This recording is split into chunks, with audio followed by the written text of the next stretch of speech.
UPI यानी मैं बात कर रही हूँ यूनिफाइड पेमेंट इंटरफेस की। नाम तो सुना ही होगा, कैसे नहीं सुनेंगे।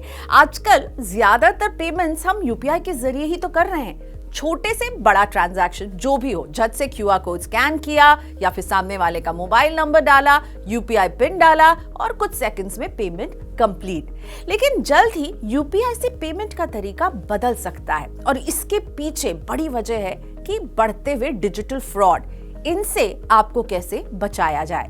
एनपीसीआई यूपीआई पेमेंट में किस बड़े बदलाव की तैयारी कर रहा है, यूपीआई से पेमेंट का नया तरीका क्या होगा और एनपीसीआई की ओर से शुरू की गई यूपीआई सर्कल फीचर क्या है, इसे भी समझते हैं इस वीडियो में आगे।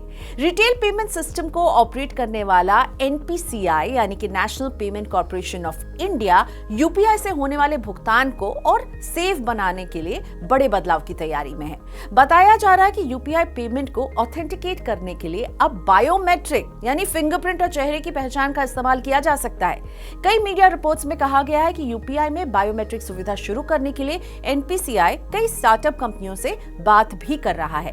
गूगल पे, फोन पे और पेटीएम समेत कई सारे पेमेंट एप्स हैं जो यूपीआई से पेमेंट करने की सुविधा देते हैं। मौजूदा समय में यूपीआई ट्रांजैक्शन के ऑथेंटिकेशन के लिए 4 या 6 डिजिट का आप पिन फीड करते हैं। खबरों के मुताबिक एनपीसीआई यूपीआई पेमेंट के लिए फिंगरप्रिंट और फेस आईडी को जोड़ने पर विचार कर रहा है। इससे ये ज्यादा सेफ बनेगा।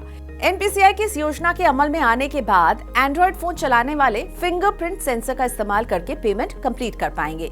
ज्यादातर एंड्रॉइड स्मार्टफोन जो है वो फिंगरप्रिंट स्कैनर के साथ ही आते हैं। ठीक इसी तरह आईफोन इस्तेमाल करने वाले फेस आईडी के जरिए यूपीआई पेमेंट कर पाएंगे। पिन डालकर पेमेंट ऑथराइज करने की सुविधा अभी की तरह ही चालू तो रहेगी, यानी यूपीआई इस्तेमाल करने वालों को पेमेंट के लिए अब 2 विकल्प दिए जाएंगे।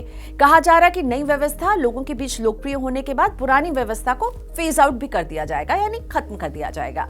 एनपीसीआई का मानना है कि चेहरे की पहचान और फिंगरप्रिंट के इस्तेमाल से यूपीआई पेमेंट को वो और सुरक्षित बना पाएंगे। इससे डिजिटल पेमेंट फ्रॉड के मामलों में कमी आ सकती है। देश में डिजिटल पेमेंट फ्रॉड के मामलों में पिछले कुछ सालों में हमने तेज उछाल देखा है। रिजर्व बैंक की एनुअल रिपोर्ट के मुताबिक वित्त वर्ष 2023 में केंद्रीय बैंक के पास रिपोर्ट किए गए इस तरह के मामलों की संख्या लगभग 400% बढ़कर 36,000 हो गई। वहीं वित्त वर्ष 2022 में यह आंकड़ा करीब 9,000 का था। तो यूपीआई को जहां सुरक्षित बनाने की कोशिश हो रही है, इसी के साथ साथ इसके जरिए पेमेंट करने को सरल बनाने की भी कोशिशें होती रहती हैं। एनपीसीआई और आरबीआई लगातार नए कदम उठा रहे हैं। एनपीसीआई ने हाल ही में यूपीआई प्लेटफॉर्म पर यूपीआई सर्कल नाम से एक फीचर पेश किया है। ये फीचर प्राइमरी अकाउंट होल्डर को किसी दूसरे इंसान या सेकेंडरी यूजर को अपने बैंक अकाउंट यानी प्राइमरी यूजर के बैंक खाते से यूपीआई ट्रांजैक्शन करने की इजाजत देता है। इस सुविधा के जरिए आप प्राइमरी यूजर के तौर पर अपने बच्चे या अपने पेरेंट्स या किसी और भरोसेमंद शख्स को अपने अकाउंट से यूपीआई पेमेंट करने की अनुमति दे सकते हैं। वैसे यूपीआई का जो यूपीआई सर्कल फीचर है, इसकी शुरुआत आरबीआई के उस ऐलान के बाद हुई थी। आपको याद होगा आरबीआई ने अगस्त महीने के शुरू में हुई एमपीसी बैठक के बाद यूपीआई यूजर्स के लिए डेलीगेट पेमेंट सुविधा लाने के लिए कहा था। अब बात करते हैं फिंगरप्रिंट और फेस आईडी का जो इस्तेमाल करने की तैयारी चल रही है। अभी हम इसका इस्तेमाल अपने फोन को अनलॉक करने के लिए करते हैं और इस तकनीक के यूपीआई ट्रांजैक्शन में शामिल होने से अनऑथराइज्ड एक्सेस का जोखिम कम हो जाएगा, क्योंकि पिन या पासवर्ड के मुकाबले बायोमेट्रिक डेटा इसकी नकल करना बहुत ही मुश्किल होता है। हालांकि किसी भी बायोमेट्रिक बेस्ड सॉल्यूशन में सबसे बड़ी चिंता प्राइवेसी की रहेगी।